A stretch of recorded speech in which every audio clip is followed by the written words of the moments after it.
Hello everyone.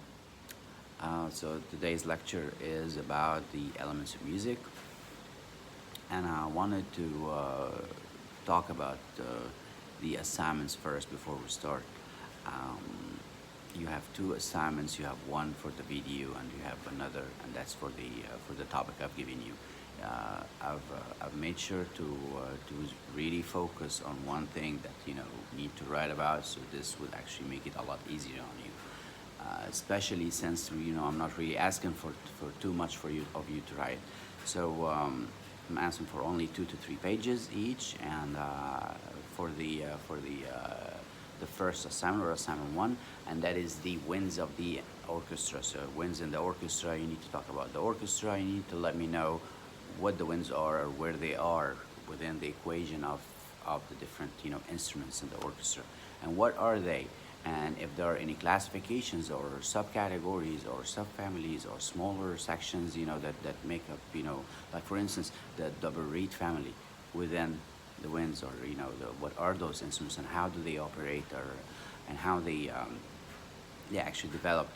I've mentioned before having the key system, and that's the evolution for the or the modifications done to the woodwind instruments, and also the invention of the valve system and how that affected also the sound of those instruments.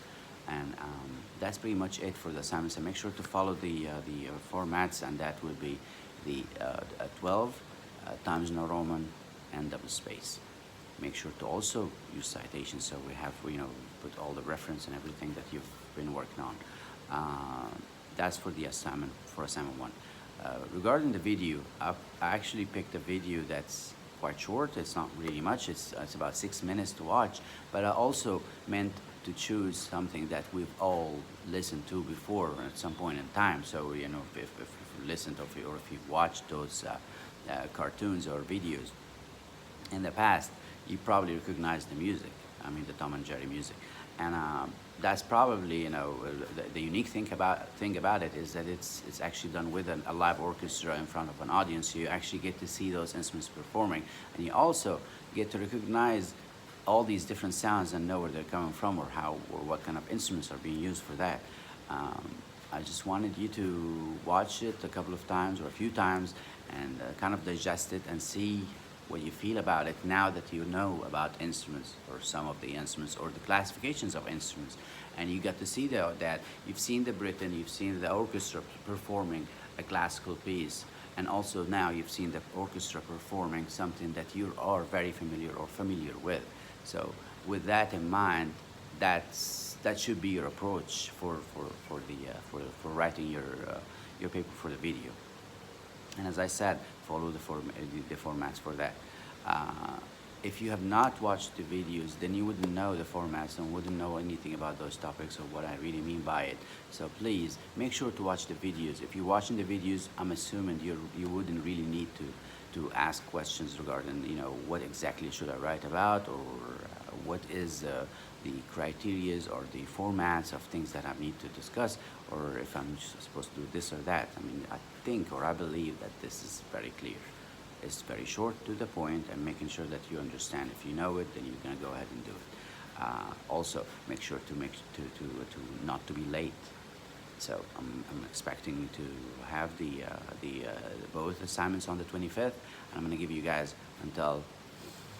Usually I wait until 6 in the evening, but I'm gonna have to wait. I will wait for until the end of that day. So the end of the 25th is the very last point of receiving those. Okay, send it to my email. Do not send it to Blackboard. So send it to my email, abulnaga, one word, abulnaga at aucegypt.edu. Okay, your title, assignment 1, video 1. Thank you. Okay, so now the elements of music. Our previous lecture was the collection of videos talking about the musical textures, the texture of a musical piece, or the amount of voices put into it, and that's something that we really regard when it comes to music, or when you listen to music. How many voices are you able to hear? Are they different, or are they going to be the same? How are they functioning within the musical composition? Are they really, enhancing it, or is it going against it or not? So I believe the videos were very clear. I'm just gonna go past them real quick, go through them real quick. The first is monophonic music. So you have monophonic, polyphonic, homophonic, and heterophonic. Monophonic music is one voice, one sound, even if it's a group of a choir or instruments playing together, but they're all playing the same note, then, and they're all using the very same articulation, they sound as one. That is monophonic music. That is really easily found in early church music, Gregorian chants and all of that. It's pretty much mostly going to be monophonic music.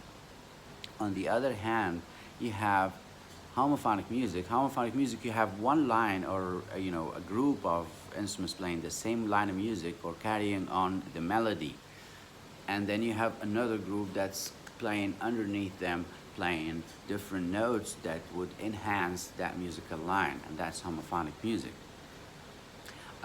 You hear that a lot in music nowadays, especially when it comes to songs or pop music or all of that. You see that there is a voice carrying on the melody, and the instruments underneath it are there to just complement it. The third type is polyphonic music. And polyphonic music, you have multiple lines of melody and counter melody. And each has its own chore, each has its own purpose in the music. Put them all together, and that's what you hear out of an orchestra, for example, or for a work like Britain. That's a polyphonic piece, and where you actually get to hear different sections, but they're sort of intervening with each other. They're overlapping with each other, but they're all together in carrying on the melody and enhancing. So they kind of change roles in the middle, so they don't stay on one position the entirety of a musical piece. And that's polyphonic music. Last is heterophonic music. Heterophonic music is really simple if you think about it, especially when it comes to from our own culture. Arabic music is a heterophonic music. Basically, it's one line of music, but it's not interpreted the same, and it's not pronounced the same. So it's not like monophonic. It's not like one line played by many sounding the same. No, it's actually one line played by many, interpreted differently. Kind of like listening to Kulthum. When you listen to Kulthum, the music there is one line of music, yes, but in reality, the qanun plays in a different way or different technique than the violin, than the oud, and the ney, and the all qanun, all of those different sounds, and they have different ways of reading the same line of music. So they do not agree on how they are going to sound the same. It's actually left to each individual or each instrument to have its own input into the music, as far as ornaments or things that each individual sees appropriate for the music. Okay, so that gives some leisure for the musician playing that type of music. And that is why when you listen to Arabic music or watch it in a concert, or if there's a band playing or an orchestra, or an Arabic orchestra playing, take a look at or actually observe the movement of the violins, for instance. They're all going to go up and down. They're not really in agreement. Where on the other hand, if you actually visually could see it in an orchestra, they all go together up, and then they're down. And you could actually see that there is a unity in the music by just watching it, not only listening to it. And that is heterophonic music. Moving on, the different elements of music, we have the first is the melody. And when it comes to the melody, well, actually, before we actually get to talk about the melody, Western classical music is based on two different scales. One we call major scale, and the other we call a minor scale. One sounds still the same, do, re, mi, fa, sol, la, si, do, and they're both the same notes, but then the distance between each other is going to be different. Positive, energetic is major. Shady, sad is minor. So we only have those two modes to kind of go back and forth at. And there are many major scales and many minor scales. The only difference is in their starting point is going to be different, but when you get to listen to it, it's the same distances between the major scale. They're all the same. Minor scales are all the same. Okay, so if a piece of music is written in a certain scale or written in a major scale, in a, let's say for instance D major scale, then everything has to follow with that. That's your way of saying I'm going to play this work or this piece of music in this key or in this scale or according to that sequence of notes. And of course, when it comes to the melody, harmony, anything else that has to go with the melody with notes, then of course they have to follow major, they go with major, minor goes with minor. Melodies are going to be different from Arabic music, for instance, to classical music. Classical music has different leaps. You can actually you have actual leaps of notes. You go from one note to another, which is really far. But then when it comes to Arabic music, you really like to stay really close to each other. So you always have to kind of cross all the different notes and always stays within what we call maqam, and that's the main difference between Arabic music and classical music. Classical music is major or minor only, where in Arabic music you have so many different sequences of notes. You have what we call maqamat, and with that you have so many. You have maqam rast, you have hujaz, you have chord, agam, nahawand, and the list goes on and on and on. There are lots of them, so Arabic music is very rich too in the fact that you actually have so many different sequences with different feels. So one is really sad and another is positive and the other is kind of, we feel a lot of joy and a lot of positivity, and that's what makes it different than classical music. Melodies are always going to follow, like I said, a certain tonality, major tonality or a minor tonality, and it is a sequence. A melody is a sequence of pitches a composer put together, and of course with that you have high notes and you have low notes, and you also have to make sure to follow with a certain duration of each and every sound to create what we call a melody. That happens with the help of the second element, and that is rhythm. With rhythm, we have something that's really, or a method that's very mathematical in nature. We have a way of manipulating sound by manipulating or by controlling the duration of each sound. So pa is going to be written down differently than pa. All right. So the first we call a quarter note, and the fourth, I'm not going to really get too deep into that, but the first is called a quarter note, and the second is called a whole note. Actually equals the duration of four of those put together. So if we were to say pa versus pa, that's going to be written down differently, than pum pum pum pum pum pum. Pa, pa, pa, pa, pa, pa, pa, the tati, tafatifi, all of those different ways of writing that, or these different rhythms or different durations. So we count everything, and we count all the different durations, and also we count all the rests or silences between the notes too. So, and that's our way of controlling the duration of a melody, or with the help of the rhythm. In rhythm, especially when it comes to writing down music, it's always important to make sure that, or to notice that we actually divide music into blocks of duration. Blocks of duration that will be equal in length. So, let's say that would be my block, and that stays from the beginning pretty much till the end of that composition. And you're always going to have to follow with that when actually playing this piece of music, or when actually conducting. So that's another thing that has to do with the conductor. Conductor always watches for that, and of course if we're having a block that we can call a meter, and the meter is actually that tells you how long or what is the duration for each of those blocks. Okay, so we have double meter, and we have triple meter, quadruple meter, sextuple meter, and of course using the math we have so many of them, but for now we're going to only stay with 2, 3, or 4.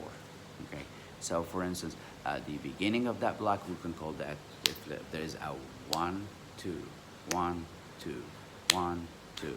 The first is the strong beat, okay, and each block of those will probably have, definitely have 2 beats.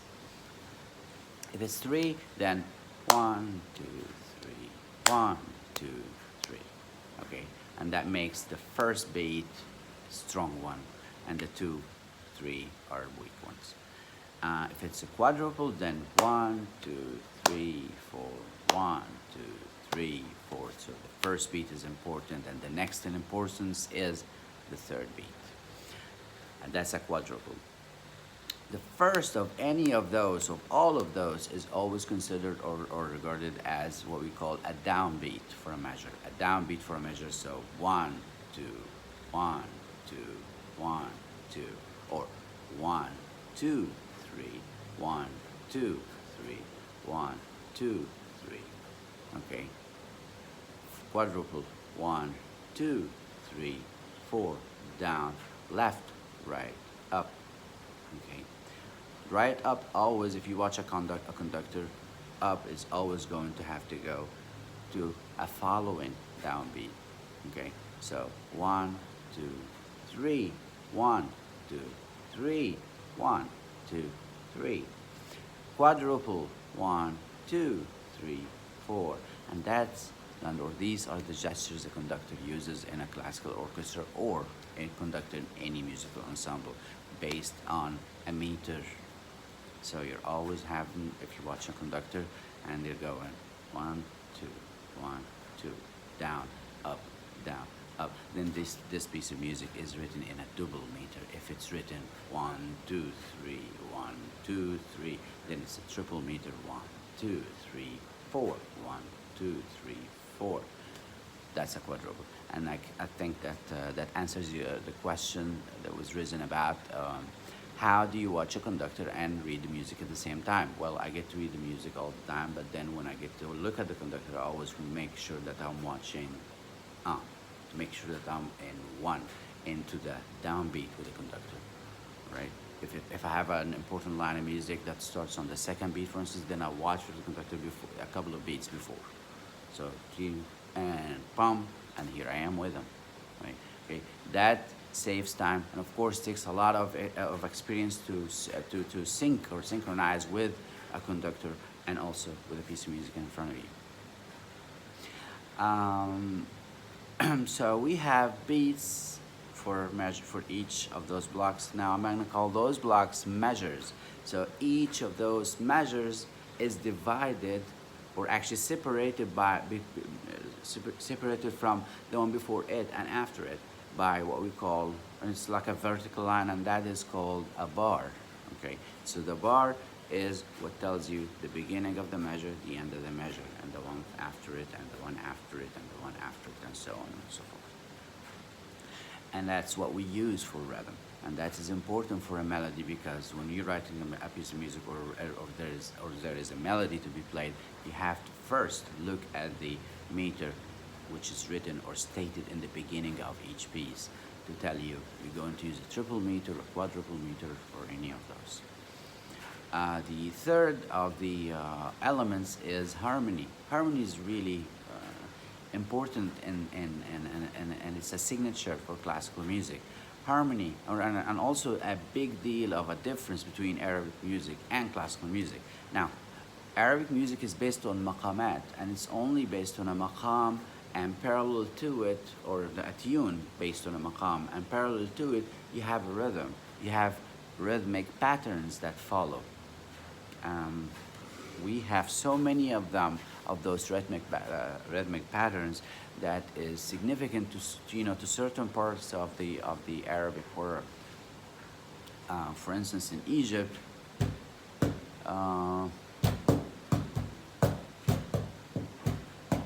so you have that's called the Masmudi Bir, and you also have, we're very connected to those kind of, we all know this, alright, and that gives us a certain indication to you. So of course, with rhythm being that important, we use that in Arabic music to go parallel to with the melody. When it comes to classical music, it's different now. It doesn't really have those rhythmic patterns. It actually has Harmony, and harmony here we're talking blocks of notes or notes that follow or go to enhance the melody. So you have with that, those are the chords. If you're familiar with the keyboard, it's really easy to see it. Then it's when someone plays a melody and plays chords with it, to enhance that melody. And this is based on basically harmonies or different notes put together to play at the same time to enhance the melody. And that what we use for harmony. Later on, of course, we have those triads, and then we have chords, and we have, basically what we say, two or more notes, and then, more of that. That's pretty much it when it comes to the to the harmony. Um, Last of the day is the timbre or tone color. The timbre or the tone color for each instrument is going to be different. So the sound of the violin is going to, of course, is different than the sound of a guitar, even though both of them are string instruments. The sound of the flute is going to sound different than the bassoon, even though they're both wind instruments. Or the sound of the oboe with the sound of the English horn versus the French horn. They're both totally different instruments, or different, come from different families even. But still, each has its own sort of signature. It's kind of like what makes your voice different than a relative of yours or a friend of yours. Each one of you, each one of us has a sound or a voice that's different. And of course, that rule applies for all the different instruments in the orchestra. So violins have a tone color or have a timbre of the sound that is going to make it different than the cello. And of course, it's here the choice uh, of a composer or whoever writes the music to say, I would like, for instance, in a certain register, in a certain high register, I would say, mid to high register, the choice of an instrument that is higher in pitch to make it easier for it or more expressive. Where on the other hand, if let's say for instance you have a solo written or a melody written, and instead of the violin, a composer decides it's going to be written for the double bass. Of course, for the double bass to play that tune in that very same tonality, which is really high, is going to make it really, really, difficult for the player to play it. Where if the choice of instrument was different, like for instance the violin in that case, it would have been a lot easier. The same thing or the same idea applies for all the different instruments. So it still goes back to the composer with the experience to actually have such a thing for you guys.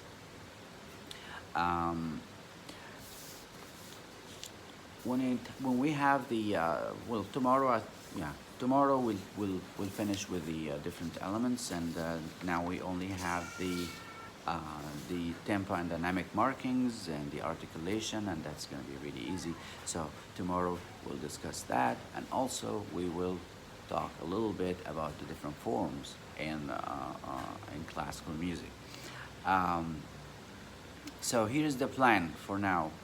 I'm trying to to make sure that the internet is working correctly, and so we can have good Zoom lectures. And my plan for that is going to be this week. So yesterday and today and tomorrow also we're going to have recorded videos. But then come Wednesday and Thursday we will, God's willing, we'll have the Zoom working and going and everything. I will touch base with you guys on that a day at least beforehand, so you'll be ready. And I'd like having those lectures for now, so at least I get to discuss a couple of things or a few things, and I'll give you some time to go over them, more than once, and also to do some reading if required, to be ready for participation when we get to meet together via Zoom. Thank you very much, and have a great day, and let me know if I could be of any help. Again, my email is abulnaga@auc.edu. Thank you very much. Bye.